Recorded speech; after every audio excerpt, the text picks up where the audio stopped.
Welcome to Cult Connections. Let's see what we are taking a sideways look at today. Hello, it's Ian here, and welcome back to Cult Their Connections. Today I am absolutely delighted to be joined by Chrisi Talyn Saje. How are you, Chrisi? Doing well, Ian. You got me up early, but I'm here. It is early where you are, fair enough. So it's maybe a different way to start the day.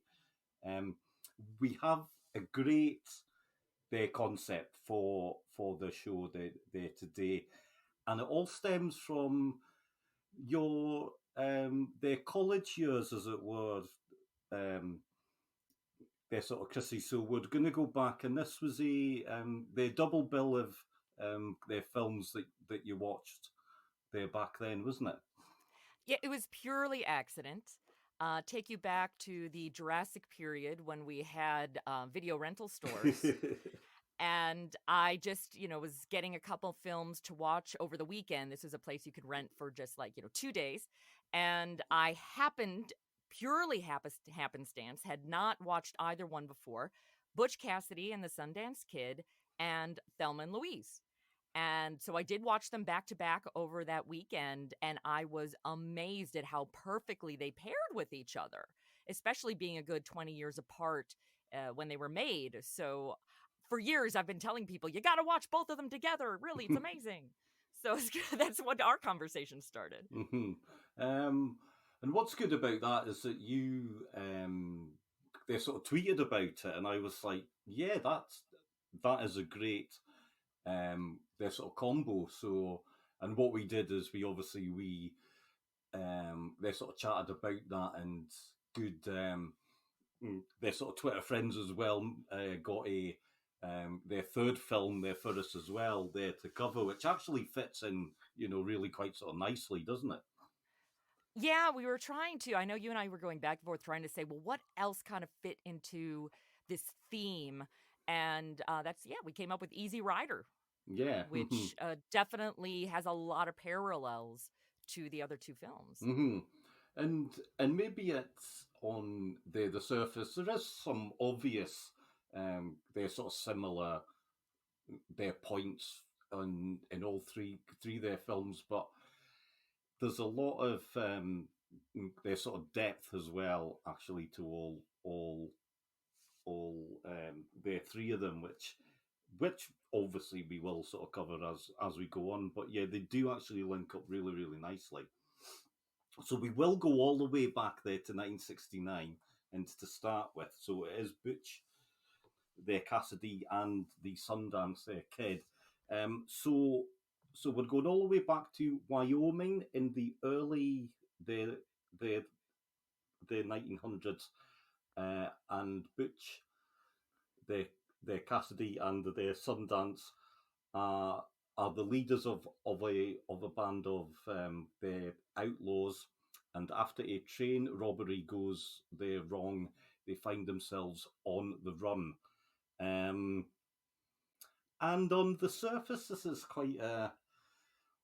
it's quite a nice sort of comedic still. There's sort of western, lots of there's sort of action, but when you get down to it, it's quite a serious and sort of sad film in many ways, isn't it?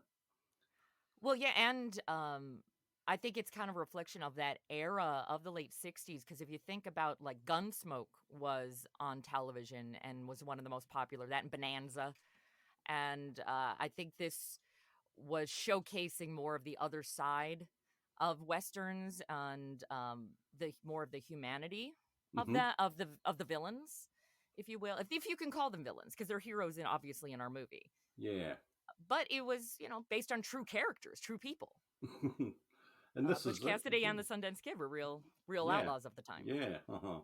It's very nice as well because it's, watching the film, and one of the first things that I'm sort of struck by is the sense of their sort of time. So it starts with this their sort of sepia tinged, what Yes. what looks like an old their sort of film. It's got all of their scratches and things on it, and it shows you um, the the whole in the wall their gang is what they were called in the film. Um, but in a way, it almost gives this sort of sense of time is moving on in a way, and we're coming into the modern sort of world, and you know for for for me, I always kind of associate sort of westerns as being a bit um a, a bit a bit they're sort of older than when this one there's actually set. Yeah, true. I think most westerns will focus on the post Civil War era, so 1880s. Hmm. And this brought it into, if this is 1969, to the modern century, to the early 1900s. And Butch Cassidy and the Sundance Kid were kind of the last of the traditional, what you think of as cowboy outlaws of the West. And so you got your Jesse James, and all of those were more 1880s. And so these last two kind of holdouts did come into the early 1900s, when there was some more modern technology than maybe was found in the earlier times of the West. Hmm. Hmm. I mean, you could almost think um, that the sepia their sort of footage at the start could almost have been sort of real footage. That this could have been, Yeah. the real their sort of characters there themselves. So I think it actually sets it up really well. Yeah, it's a good kind of bridge into their world. Hmm. Now, obviously, they're directed by the George Roy the Hill, who also made their Sting. They're both with the same two leading their sort of actors. They're written by William the Golden, who has a whole host of really great film their sort of credits as well. And obviously with with a sort of double bill of Paul the Newman and Robert um, the Redford, and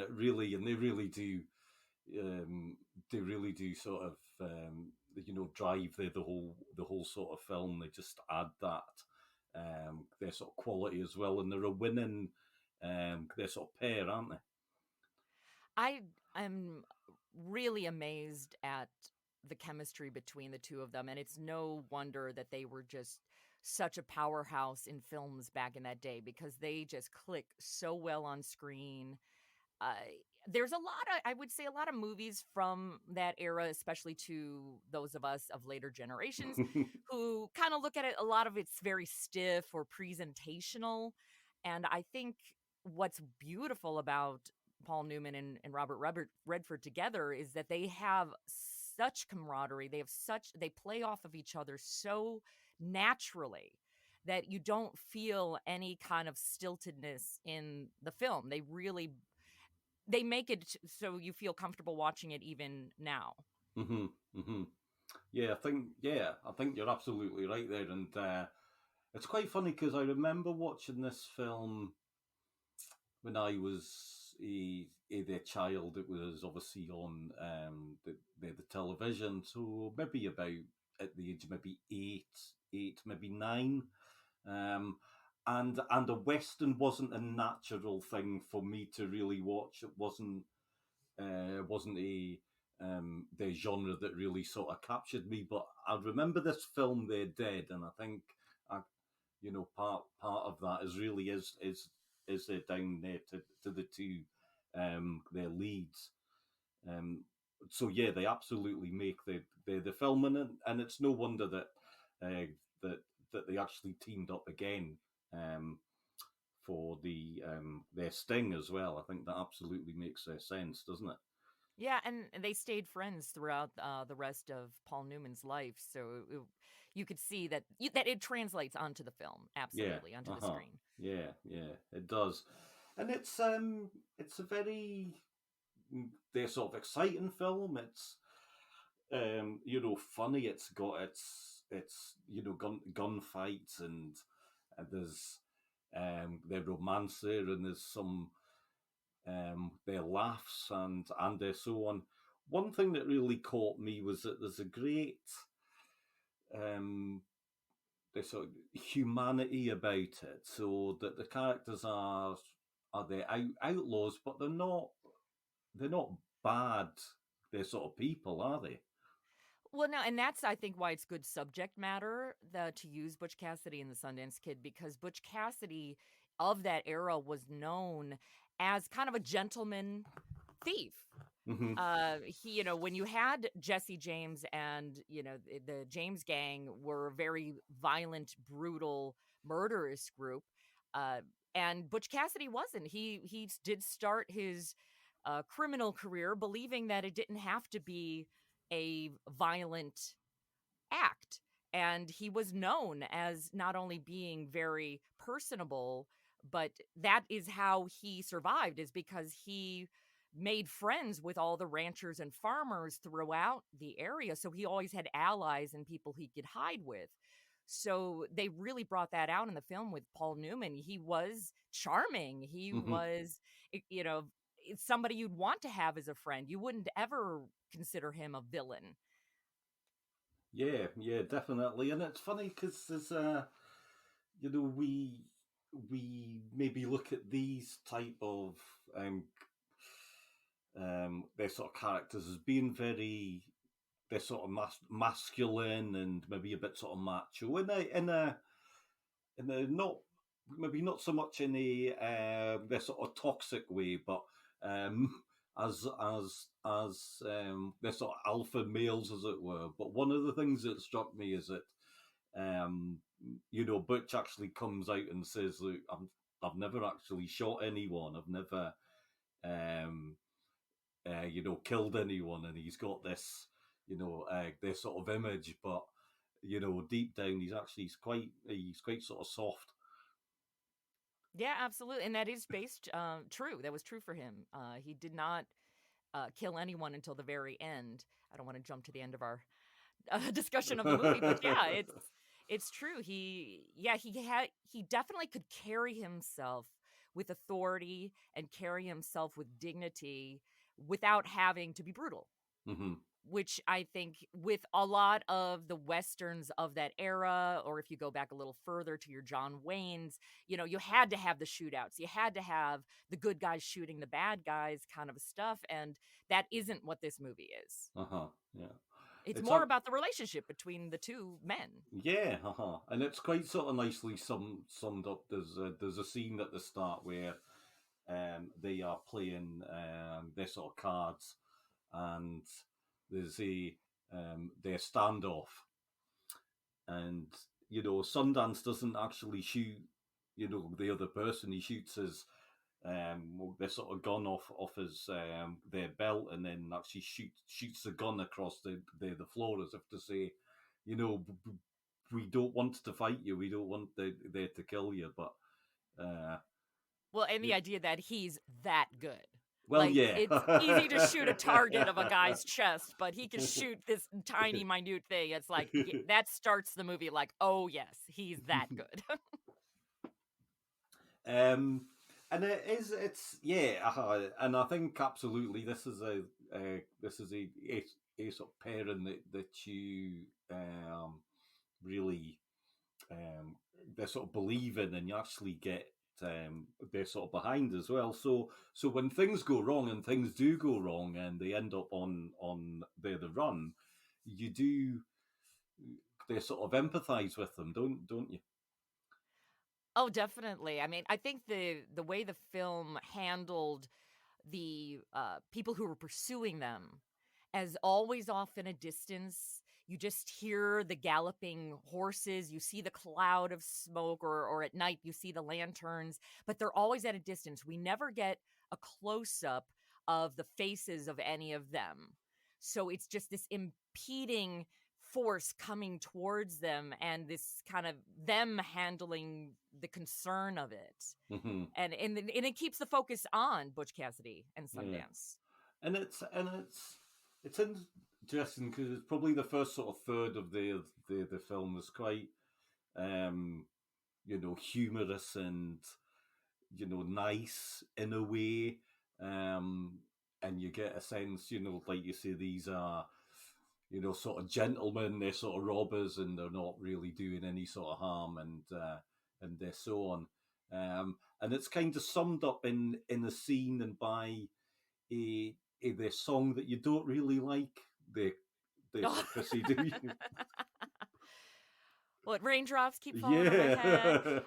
No, I actually I like the song, and now that we've said it, it'll be in my head for the rest of the day. Mm-hmm. But well, when we go on later to talk about Easy Rider, it's definitely a more mainstream choice for a song of that era of 69. Uh-huh.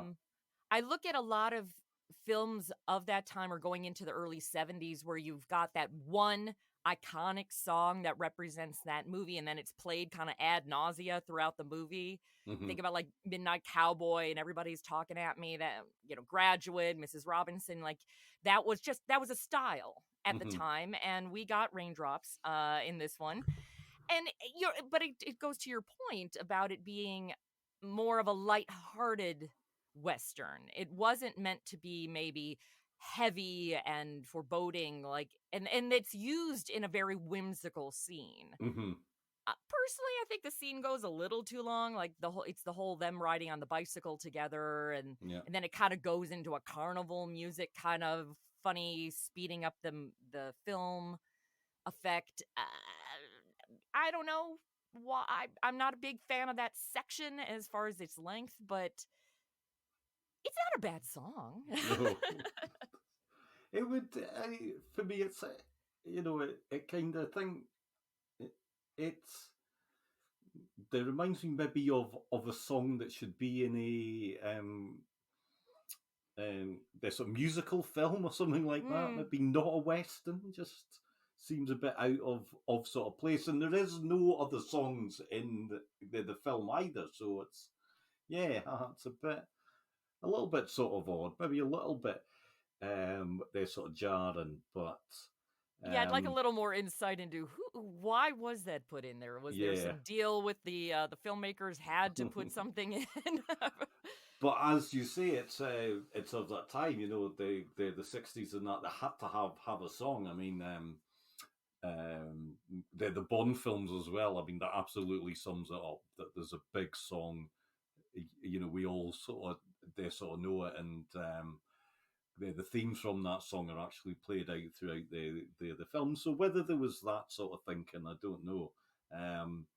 One thing I do love about this film, though, for being made in the 1969, the actual look of it,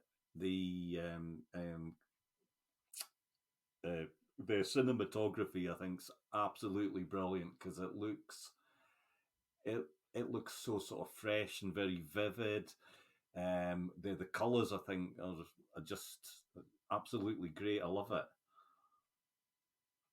Well, you can't have a Western where you're not showing the vastness of the American West. And they certainly grabbed that with a lot of their big, wide shots of the mountains and the valleys, the river, the Colorado River. It was you felt their isolation and the vastness of that period, I Mm-hmm. think. Yeah, yeah. And it's funny because that's something that all three films as well uh, uh, they do really well, and it's quite they're sort of common. Now, as as we go on, we're going to talk about this sort of creepy men. Okay, there is quite a bit of that sort of goes on. There's some not very nice men there coming up there later on, and there's one scene in this, and it is fairly near the start, and I was like, oh, I don't really like this at all. So, um, the Catherine Ross plays their son dances their fiance, the Etta, but we are introduced with their Sundance basically sitting in her house, and he's quite sort of creepy, isn't he? Yeah. Yeah, they definitely were going for the surprise element on that where it's presented to us like he has broken into this innocent woman's home and is going to do some nasty things. Yeah, But we quickly find it's just kind of their foreplay. yeah, So yeah. which honestly it's a character development moment for him because we saw him leave the whorehouse not Hmm. at all being interested in any of the ladies there, and whereas Butch is partaking, and then he goes there, it's like, what is he gonna be all rapey here, what's gonna happen? Yeah. And then you find out that no, this is just how the two of them get along, and it really establishes their relationship, and it introduces her quite well because they in this telling they have her as the school marm who is living a very bland and uninteresting life, and Sundance is her excitement, so she's kind of on the wild side, which will then lead us into her joining them on the run Hmm. and being part of that world, and you can kind of believe that she could do that. Like if we start with a school marm who doesn't have kind of this wild side in the sack, then we're maybe not going to believe that she would go with him and do the things she ends up doing. So I think it's a clever scene. It is. I would say though that if there are any young men, they're sort of listening. That I wouldn't, I wouldn't really use this as an opening sort of gambit in any way, and it's not a, no, it's not a good idea. But it does work in the context of the film. So, um, and obviously moving on, and I don't really want to spoil the plot there too much, but things do move on, and there's um there's a there's a nice sort of a photo montage of the time that the three of them spend in the sort of New York of all their places, and again that made me, I really like that sort of the contrast between the Wild West and the open their sort of spaces, but then the thought of them, being somewhere like that. Yeah, and that is based on the true story of Butch and Sundance, that they did when the heat got turned on, they did end up going to New York for a period with Etta. Mm-hmm. Not a lot of information is known about Etta. They don't know if she really was a school marm or if she maybe was a prostitute. Really, just zero information about her. But Yeah. the period that they all three of them were in New York is true. And I think what's fun is that we look at the West as being this place where you could lose yourself and be lost, even to this day. And we'll Mm-hmm. certainly talk about that theme throughout all three of these movies. Yeah. But then they're lost in New York. No one's can find them in New York. New York is so vast because of how populous it is Yeah. and how just expansive it is as a city. So they lose themselves and are hidden away in New York just as easily as they are in the West. Mm-hmm. And yeah, you're right. I mean, somewhere like that is somewhere where you can actually lose yourself. If you want to get lost, and you can, do that. Because let's face it, nobody really cares who you are. Uh, Well, that's you the know, whole thing about why John Lennon lived in New York, because he's like, I can be John Lennon and be in New York, and people don't look twice at me. So yeah, it's been that reputation for a yeah, long time. yeah. But they're moving on of obviously things. The heat does get on them, as it were, and they end up in their sort of Bolivia, and I did find this this part, fascinating, in the theme of maybe trying to run away from the present, their sort of day actually sort of catching up with them. That the whole sort of time of the bandit, as it was, really coming there to an end. Yeah, and I know when they actually went down there, which originally they went to Argentina in the in real life, but Hmm. they do end up in Bolivia, so that is based on that. But it was that part of the world still had the old West feel to it, whereas America had the new West because we were into the 1900s now. So it was a chance for them to almost kind of turn the clock back a little bit and still continue with the life that they had known. And we see that for sure. I love the whole segment of them having to learn Spanish to Hmm. be able to succeed, and Etta desperately trying to teach them Spanish. That is a very fun sequence to realize that they've got all these skills, but they're no good unless they can speak the language. Yeah. Uh-huh.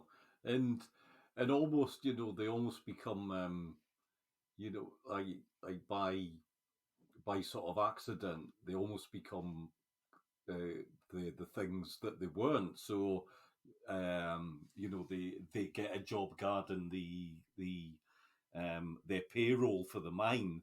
Um, and then they get ambushed by sort of bandits. So all sort of turns around on its head as well. Yeah, I think that's one of my favorite and most memorable moments of the film is realizing that, well, this is how the film portrayed it, but that Butch hadn't killed anyone until he went straight, Hmm. until he became an honest, employed person, and then he was forced to kill. Whereas as a bandit, as the villain, as the one who's being pursued by the law, he had never taken a life before. Yeah. And I love that moment and that transition for him. Hmm. And we'll see that actually again as we move on. And I think this is actually maybe a good spot to move on, because I don't want to spoil the film, but the ending is, well, I wouldn't say it's, that they're ambiguous in a way, but it leaves you just on the cusp of sort of what happens next. It's very easy to know what actually does happen, but it just leaves you there. And I did really like that we don't have to see the sort of inevitable ending, and we can just sort of have that sort of image left in our minds. Well, certainly you want to leave with this moment of valuing our characters and being, supporting our characters. I don't think it would have done the audience any good to see the actual aftermath. Like, No, you know. And it no. wasn't that kind of a film, it really wasn't. No, haha. No, you're right, and it's a lovely film. I must admit, I loved watching it way back then, and they're going there back. And I've watched it there twice, there sort of recently, and I actually think I liked it more the second time there round as well, which is uh, a really good sign. Um, we are going to move there forward, um, and so we're going to swap our horses for their convertible, their car for this next film. So, and that is 1991's Thelma and their Louise. Now, I was looking at their synopsis on IMDb, and I've got issues with this. Okay. So I'm going to read it out, okay? Because I was like, that doesn't really sound much like the film that I watched. So it says two best friends set out on an adventure, but it soon turns around to a terrifying escape from being hunted by the police, as these two their girls escape from the crimes they committed. Um, and I'm like, that's been written by a man. That's what basically what I thought. I didn't. I was like, that's not really the Yeah. film I watched.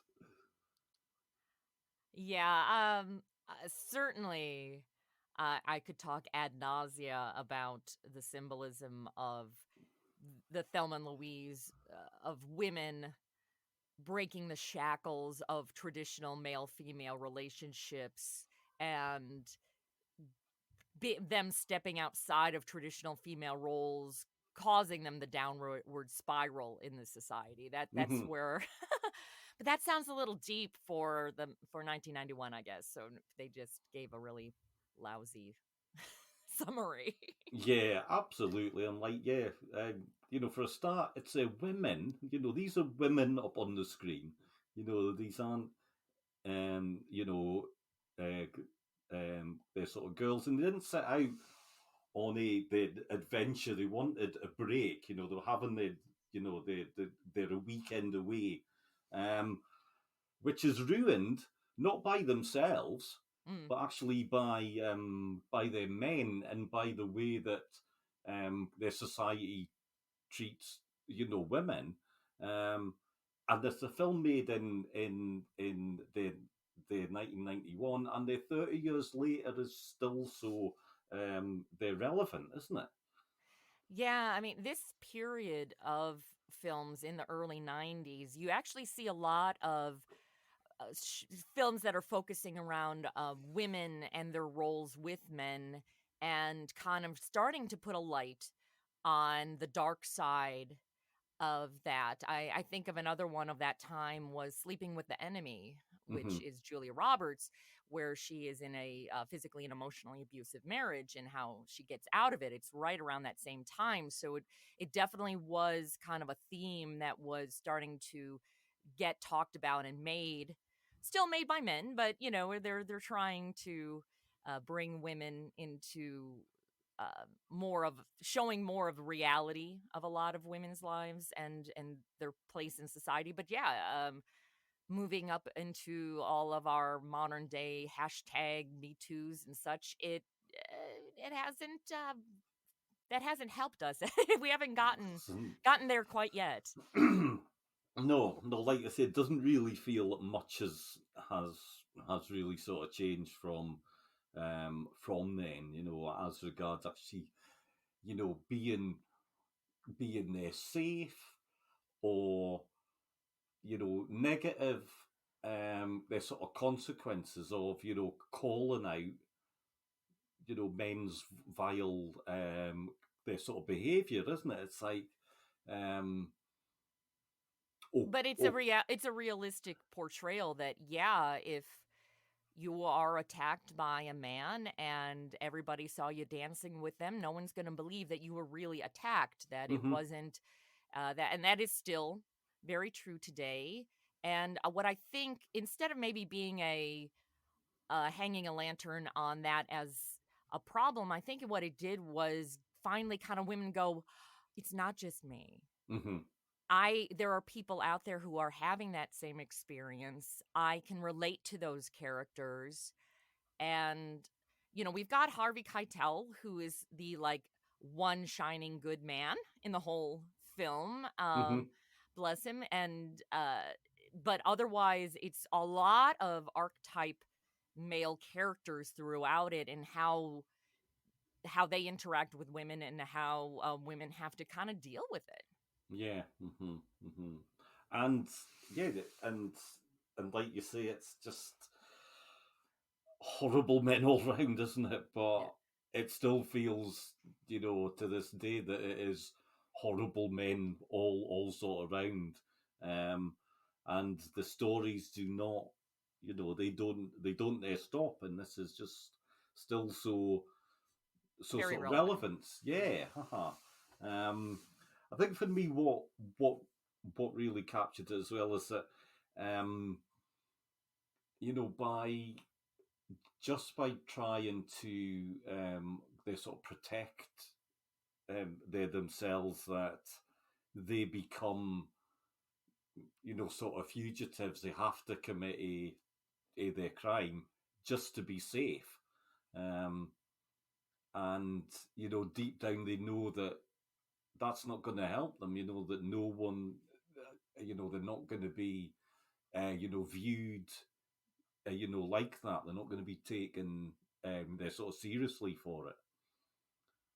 Yeah, yeah, absolutely. I mean, obviously, we learn Louise is speaking from personal experience when she insists that they don't go to the police after the incident Hmm. because, no one is going to believe women when you have a dead white man in a parking lot. So that 100% their motivation and the direction that they take, you definitely believe. You really, to like we said, to this day, you don't actually believe that a bunch of male police officers are really going to sympathize. No. And you're probably going to see women being railroaded into jail or worse. So it totally makes sense. You buy it absolutely. And women certainly could watch it and say, yeah, I get it. I understand why it happened. Hmm. Uh, and then if we move forward to the introduction of Brad Pitt's character JD, Hmm. um, which he's a nice juxtaposition to Thelma's husband, who, I mean, Christopher McDonald. I adore him. I think he's fabulous in everything he does. He's a little at 11 in this role, and he might be a little caricature, but that's obviously the point for him being the really jerk husband. And then we see Brad Pitt as being kind of the suave, charming, hot young man. And Thelma, of course, has her first wonderful experience sexually with him. But, still keeping with the kind of theme that even when it was a good experience, the man still kind of screwed her over Hmm. when Yeah. he steals their savings, so, Yeah. and forces them into more crime. Uh-huh. Um, Yeah. so it's still like, even when we have this kind of good male character, he still takes advantage, and the women get the short end on that.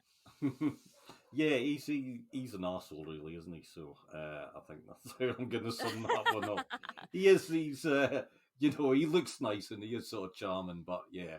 At the end of the day, he's no real sort of better than everyone else.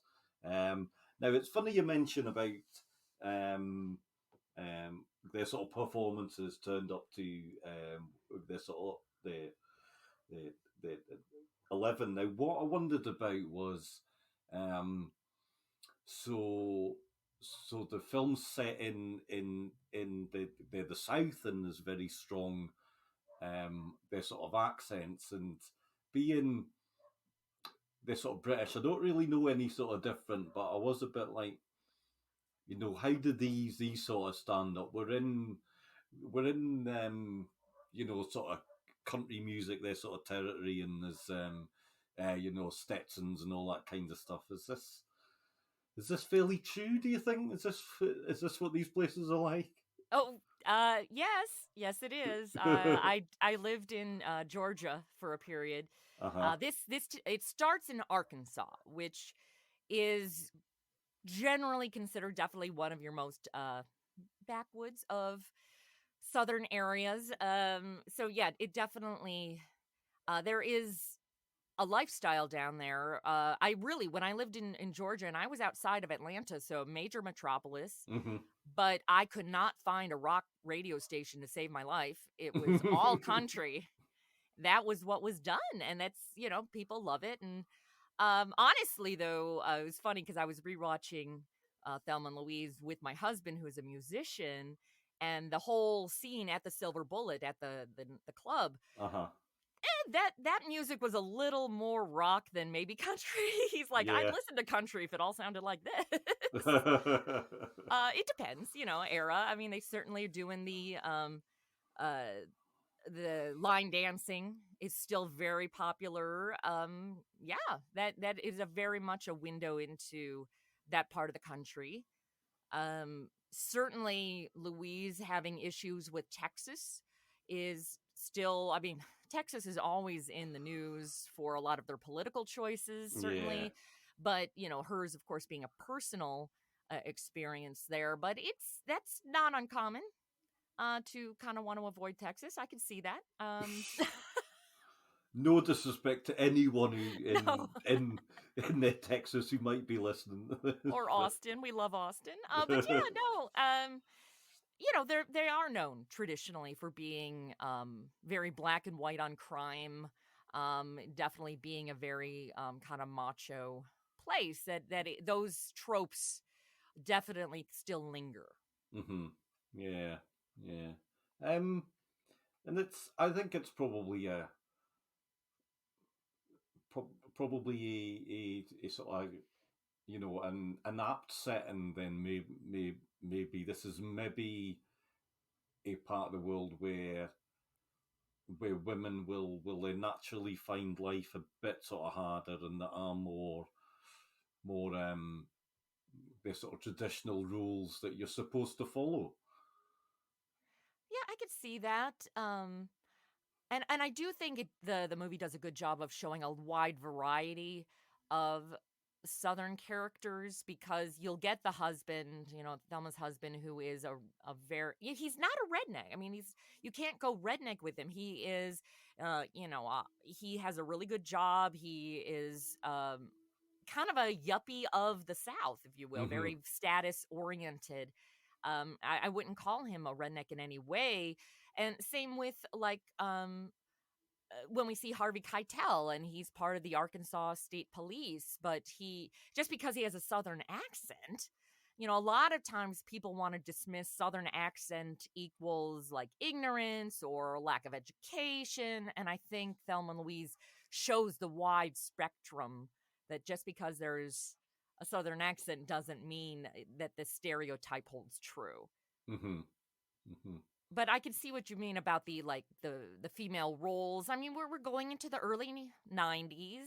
Uh I still think there was a lot of traditional feminine roles of that time. Especially, we really, the South kind of is known to be a little slower in progressive movements, especially in women's issues. So I could see, I mean, we talk about Thelma says she married at 18. She had been Mm-hmm. dating her husband, Daryl, for 4 years. So you're thinking her entire high school career was with him. And I could see that as being pretty common. You're in a smaller town. They don't ever really kind of give us an idea where in Arkansas they are. It feels suburban-esque. It doesn't feel dirt farm like or anything. I mean, they've got the nice cafe Yeah. where Louise works, Uh-huh. and such, but they're pretty vague about that. They're not going to define it for us. Yeah. So there is still a modern feel to it.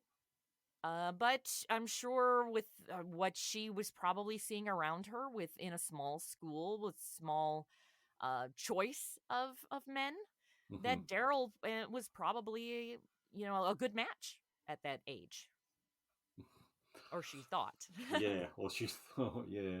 Um, it's interesting. So we're talking 1991, and for me, this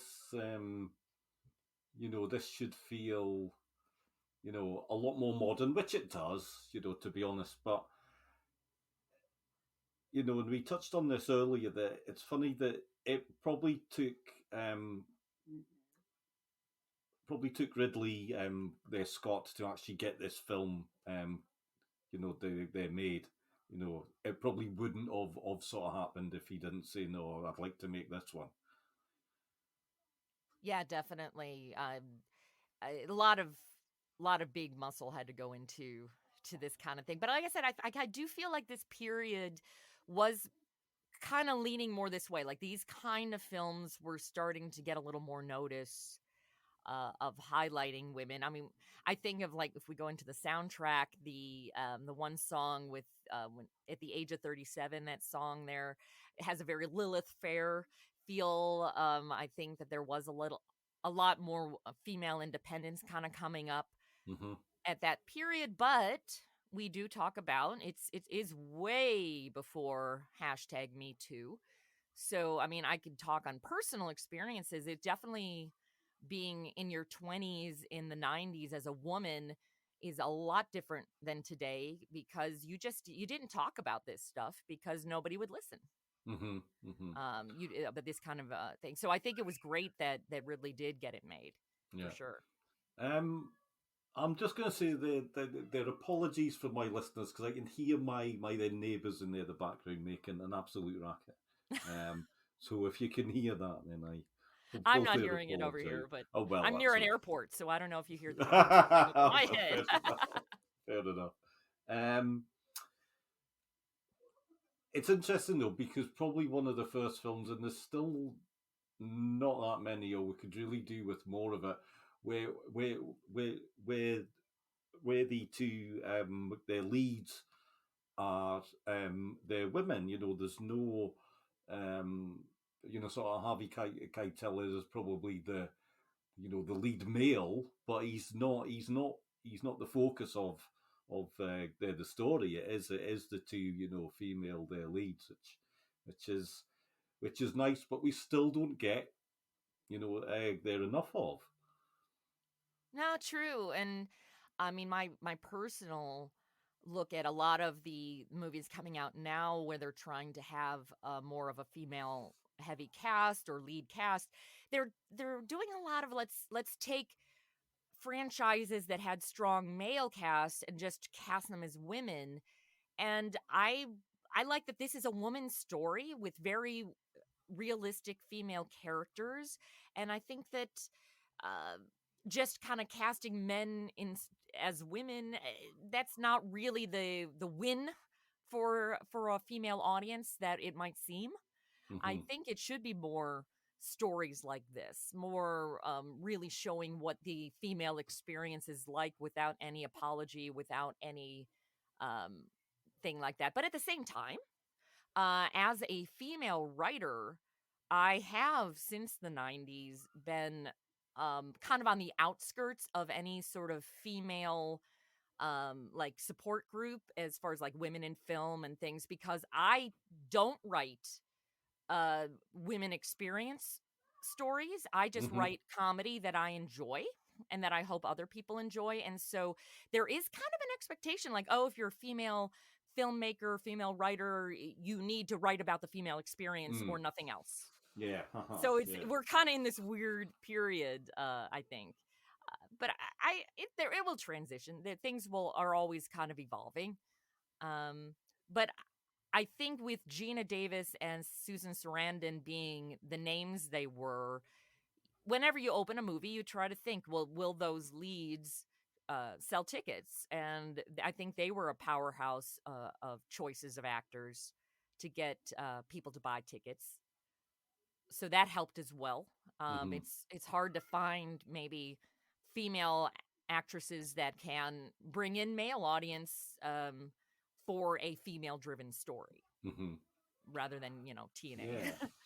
I must admit, I think what does help as well, or what makes this a film that everybody can watch and actually get something out of, is that we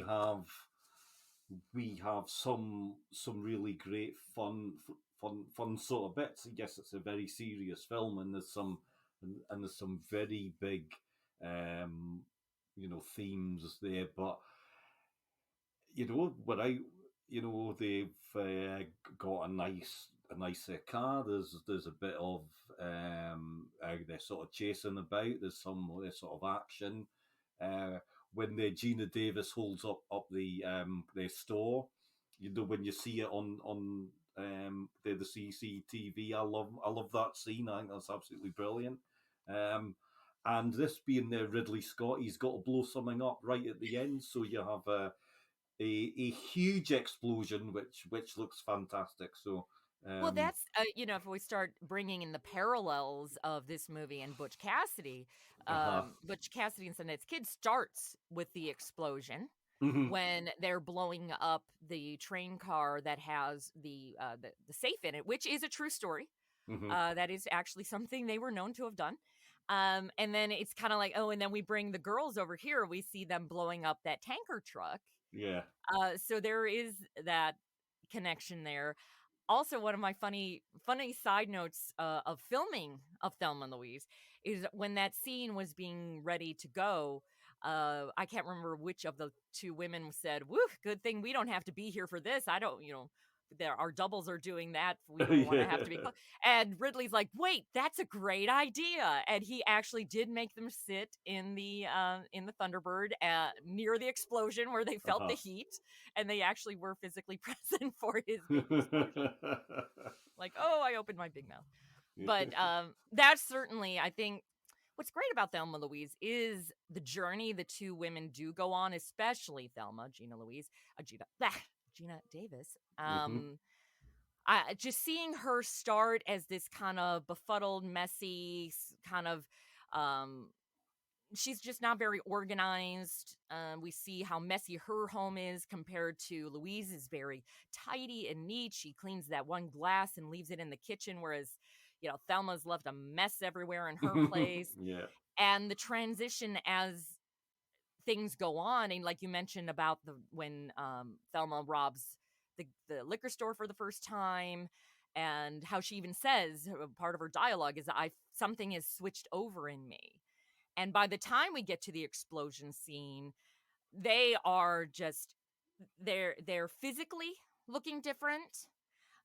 We've got Louise's hair is down and shaggy. Both of them end up wearing hats that they've taken from men. They put those male persona on themselves. Louise gets the cowboy hat, and Thelma gets the trucker's ball cap. Honestly, I wouldn't put either of those on my head. Think about how sweaty No. and gross those would have been. But and then now we've got Thelma's in this black shirt with all this, this very kind of rock and roll kind of look on it. So there's definitely, by the time they blow up that they have taken over. Men are no longer going to be an obstacle in their lives. Men, Yeah. they have freed themselves from the traditional roles. That I think that actually brings us nicely to the ending for the film, because again, it's you do know what's going to happen, but there's a sense of this sort of freedom at the end almost. That it looks like it looks like they've run out of their sort of options, but they're gonna keep on going, and I do like that ending. I think that's a great way to end it. Well, yeah, and again, the comparison of both movies is the active choice to end their lives rather than to just give in and be arrested and spend the rest of their lives in jail. And certainly for Thelma and Louise, it's they're going out on their own terms. Mm-hmm. If they had turned themselves in, they knew they were going to be at the whim of a male run legal system, and it was going to be just, it's not worth it to them. They decide it's not worth it, and yeah, let's hold on to that last bit of freedom. Our last choice we can make right now is to just drive and Mm-hmm. just drive off that cliff. Yeah.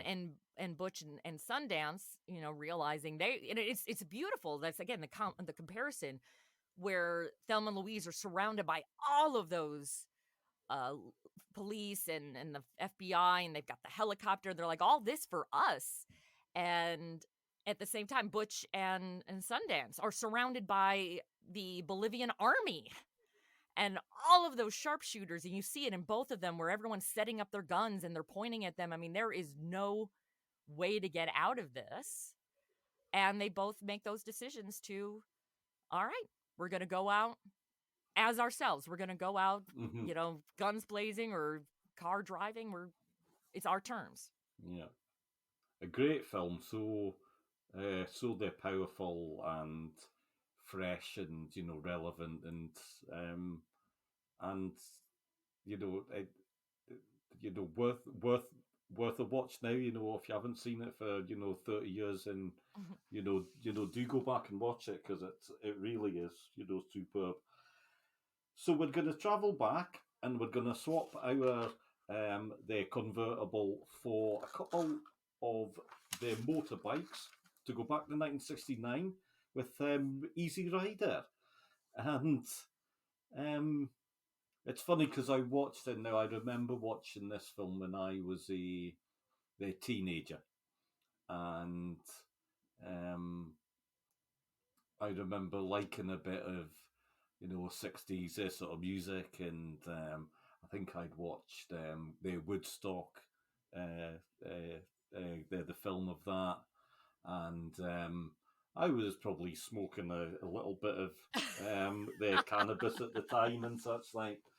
But I remember watching this film and thinking, God, what a mess. And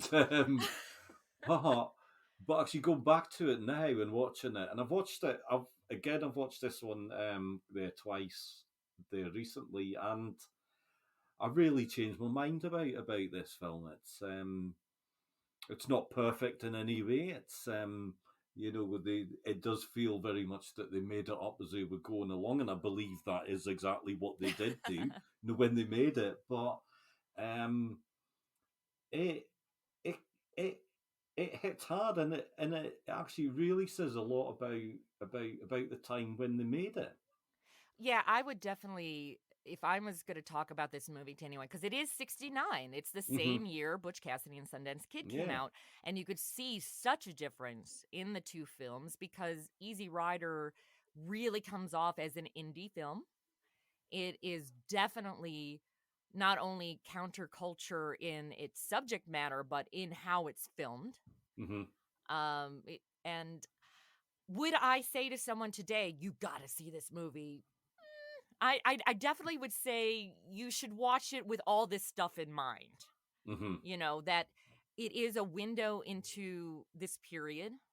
You are seeing kind of an idealized version of how the counterculture wanted to present themselves at that Hmm. time.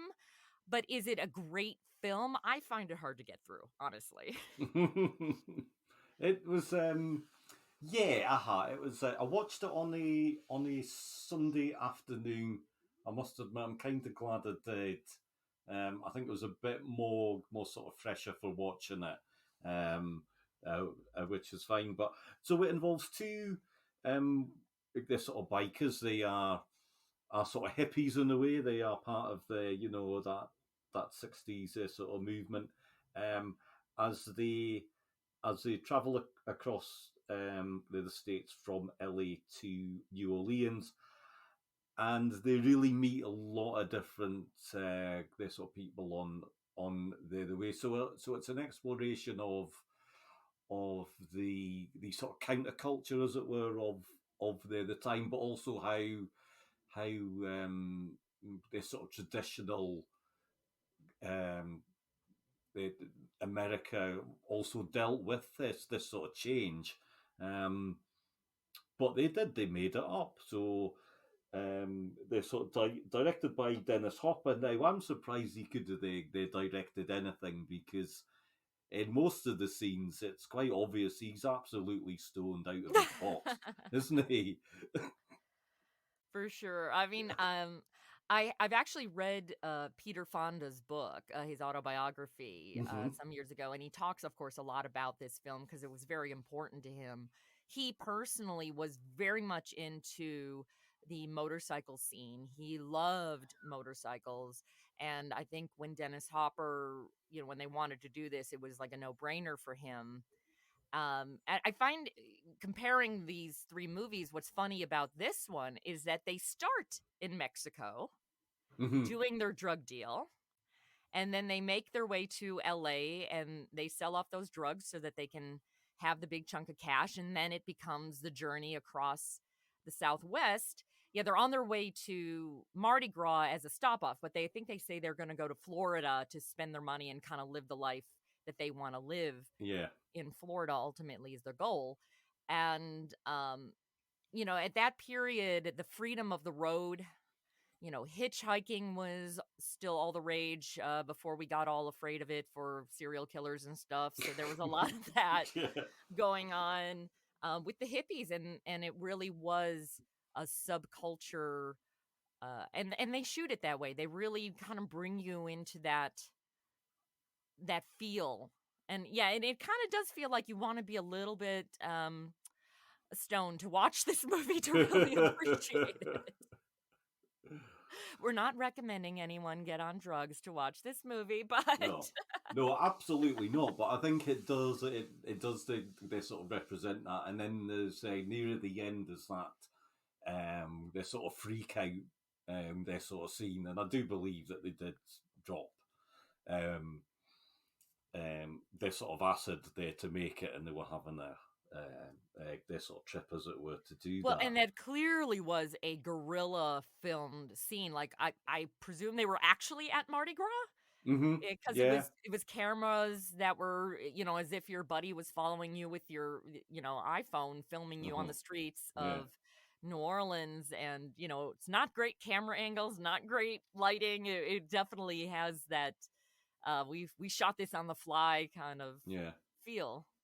I mean, basically, I think what they did, they didn't really have any their script. They were just like, right, let's get the crew and we will literally drive from the LA to um the other side of the country and film what's going on and kind of make it up as we go along, and so it does have that sort of feel to it.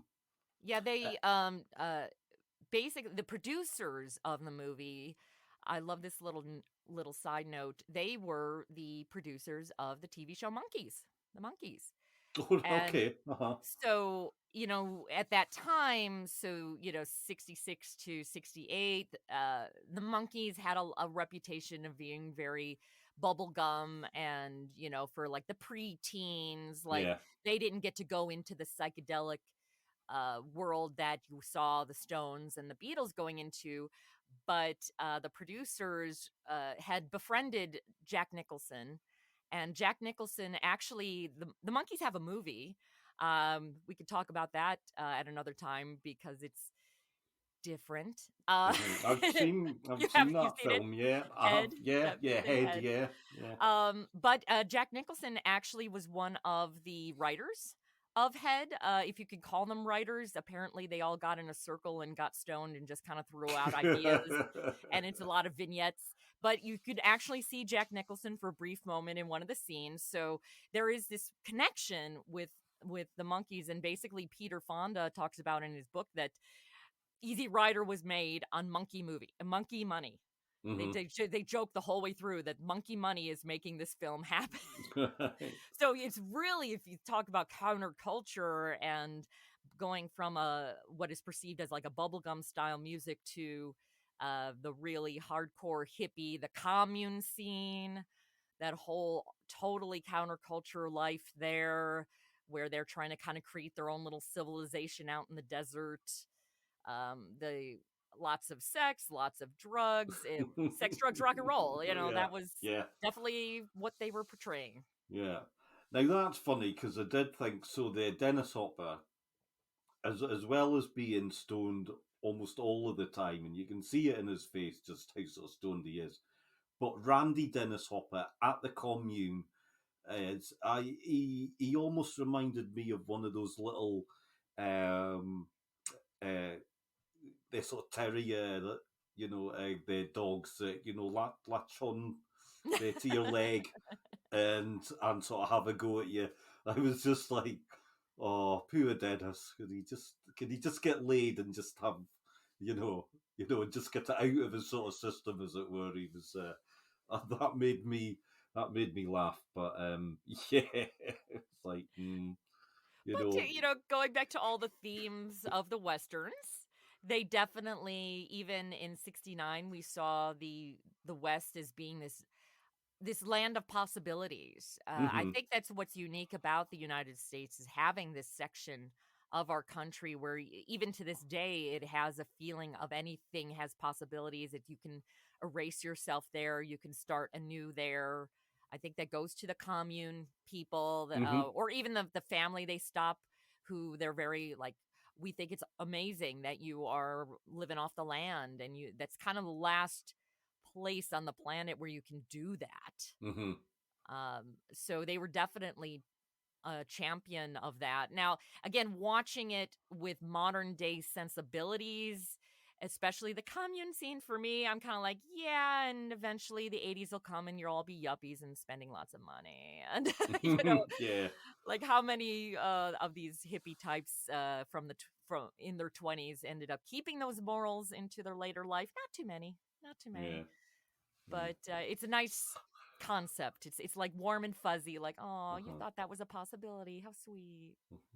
It's what one part that I did really like. So the the two of them end up in uh, the jail the meet Jack, the Nicholson, whose character turns out to be the local the lawyer.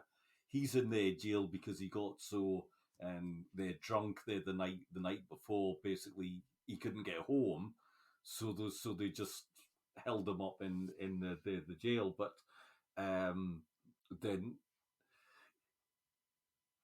the Nicholson actually goes with them. He actually travels with them for a while, but then you see the conflict there. So they are traveling and traveling through these small their towns, and the locals don't like them. They don't sort of trust them, and funnily enough, Nicholson, who was the more the sort of traditional sort of character, could because his vice was um, their alcohol, which is as we know is they're accepted. It can be very very sort of damaging in a way, and it was for him because you basically saw he was an alcoholic, but that that is more acceptable. But he gets he gets they're taken for one of the sort of hippies and actually dies because of it. Well, I look at Jack Nicholson's character in this. You saw a lot. I think that was with the boomers in that time. It was very much the middle and upper class kids, the teens into 20s, had more freedom to kind of break away from the traditions of their parents and society, and that tended to be the people who became part of the counterculture.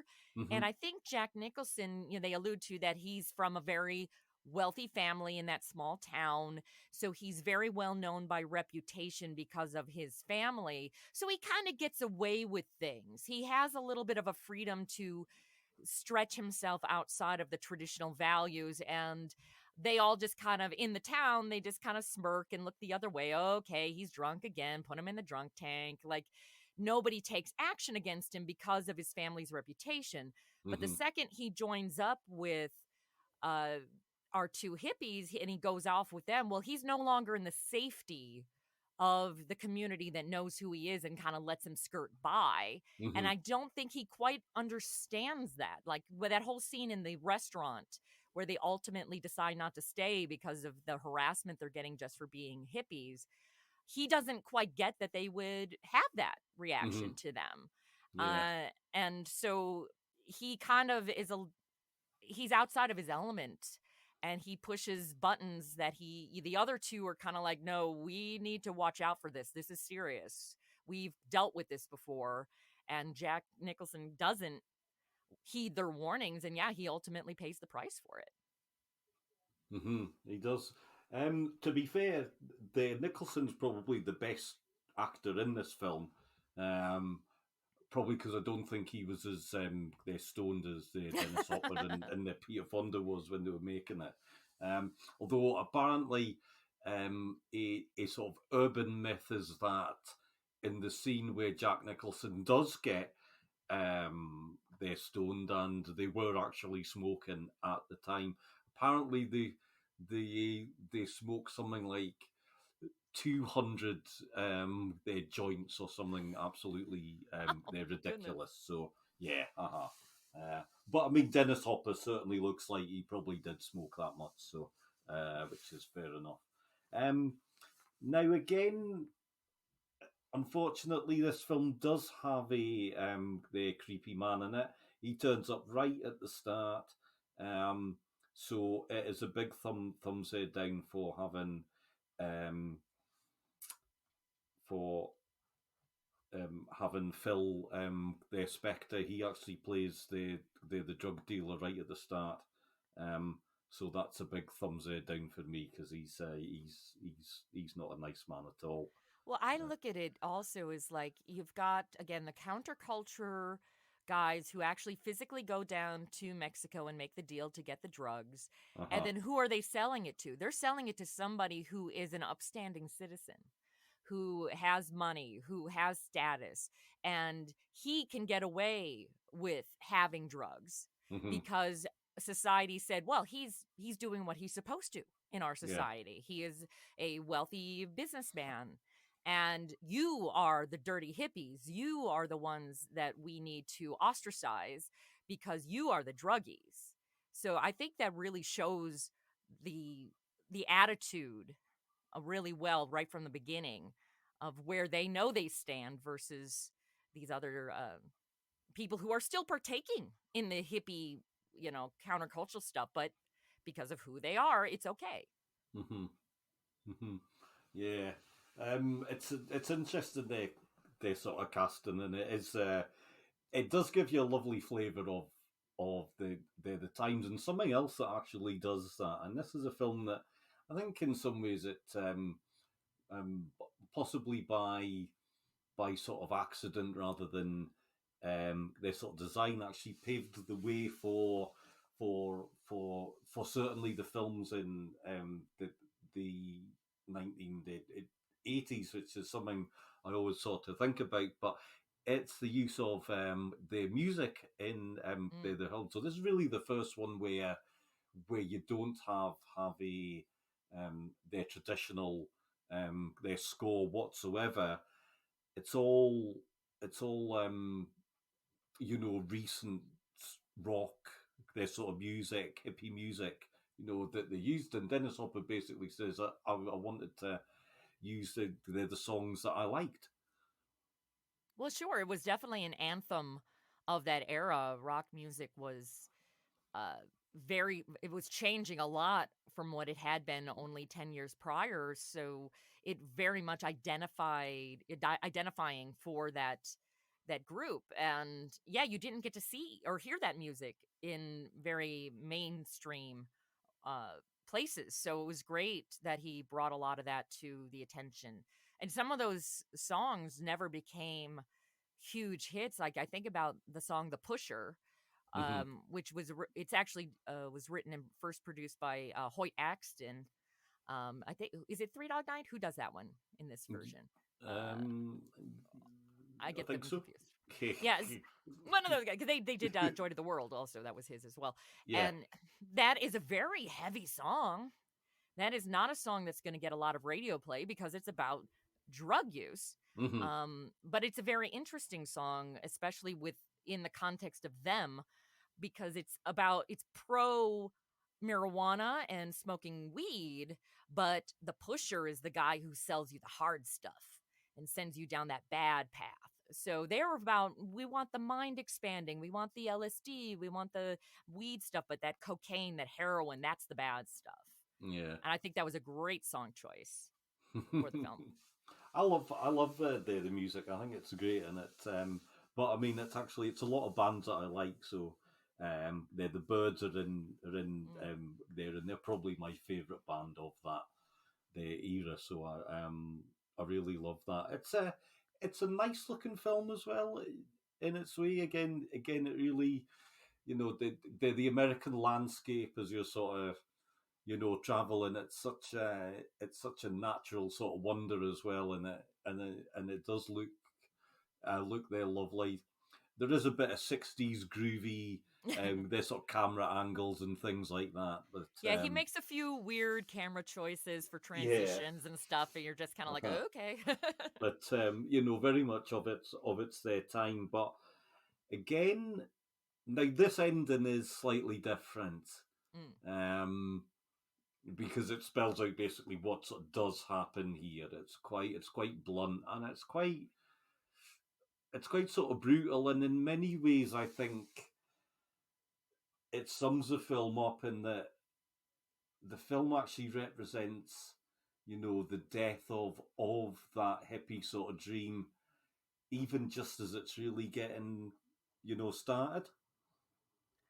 Yeah, where this film, as far as our three comparisons go, this deviates because this was not suicide by choice. Hmm. This was showing basically the mainstream. In this case, they were very much like a southern conservative kind of guys. Yeah. Just have no problem killing them. Yeah. It's And honestly, you kind of get this feeling, and it probably was true of that time, that if that even went to to be prosecuted, if there was actually any kind of legal ramifications, that they probably would have gotten off. You really feel like the value of the countercultural life is not there, and they don't have the freedom of America that we're supposed to be believing we have, Hmm. especially with, Peter Fonda wearing that American flag so much throughout the whole thing, like really saying, like, no, freedom is freedom of choice, but is constantly being met with, not here, you're not. No freedom of choice here. You act like us or you're out of here. Hmm. We don't want you. Yeah. So I think that is definitely the theme, in my opinion, of the Yeah. movie. Uh-huh. Uh-huh. And actually, it resonates throughout all their three films as well, doesn't it? It's a great way to to probably end on that note. Um, However, Chrissy, um, for your show, and you've got a great show, um, but the main character, she goes on a sort of journey as well in that. So, would you like to tell me all about Well, I'd love to. Uh, that? so I have an audio drama, which is a new term for me because I come from the world of old time radio. I didn't know audio drama was a thing. So old time radio is a big passion of mine. The radio shows of the 1930s into the 1950s. And I'm especially fan of detective and noir and all of those. And so my show, I decided to take a character. This is a character I've been performing for many years. She is your ditzy kind of valley girl, kind of millennial esque young girl, and I am putting her into the actual scripts from the old time radio show. So I'm actually transcribing original broadcasts and putting her in there as kind of it's a reflection on the attitudes of the era, which certainly can lean towards sexist. Go back Hmm. to our Thelma and Louise, definitely sexist back then. Um, and but also putting a light a bit on how we might go to extremes in modern day in our approaches to things. But it's a complete comedy. It is just fun and silly, and three jokes a page. I just love to have fun with her. I write sitcom style, so but at the same time, it's not a spoof. It is absolutely not a spoof of the era because I'm so beloved of these shows that Madison, my character Madison, she is the fish out of water, but everybody else plays the drama straight. And Hmm. so she is being introduced into these dramas and making her commentary and going around along for the ride. A little MST3K kind of feel in there as well. Just sit back and enjoy the ride. It's a great show. I love it, and I'm so glad that I actually found it because it's not really something that I would have thought of, listening there to. But the whole sort of concept really captured my the imagination, very much so. And I think from what I can see and or from what I can hear rather, obviously, is it the work that you put in and the work of everyone else involved that really they shines there through, and it's not many things that make me laugh out loud. This sort of Chrissy, but this absolutely does that. So I love Well, I love listening to your show because you've got this really amazing Scottish accent, and I think it. it is so sexy. Oh, is that there, Madison? Has Oh, she, yeah. popped along for? Hi, Hello, Ian. Madison. This is Oh. Madison Standish. I jump around a lot, and I have no idea how I get here, but I listen to your show too. I think you have a really cool way of approaching films. So I love films. Well, thank you very much, there, Madison. Now, did you watch these three films? Yeah, I mean, like, I'd heard of Thelma and Louise. I mean, that was, like, before I was born, right? But, I always like, Gina Davis and Susan Sarandon, so, I gave it a shot. I mean, it was weird because, like, they're always making phone calls at, like, payphones and stuff because they don't have, like, cell phones yet, I guess, so that kinda sucked for them. I wonder, like, how that movie would have been done today because they would have been, like, on their phone all the time and not have to keep, being tapped and stuff. So that would be different. But then, watching Butch Cassidy and the Sundance Kid, OMG. So Robert Redford, no wonder they compare him to Brad Pitt because he is so hot. Okay. Oh, and I've only seen him in like these old, as like an old dude.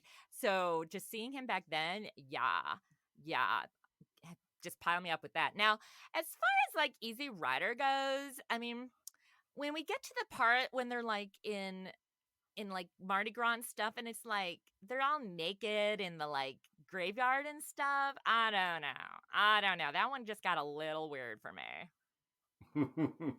Oh well, I'm glad to have your view on it, there, Madison. So, where can we hear you next? Where are you at the moment? Well, we are on all of the podcast platforms, and I have a website, MadisonOnTheAir.com. The show is called Madison on the Air. I don't know if we said that. But right now, here in October, we've done a Dracula. So I've actually it's a 1949 radio broadcast of Dracula.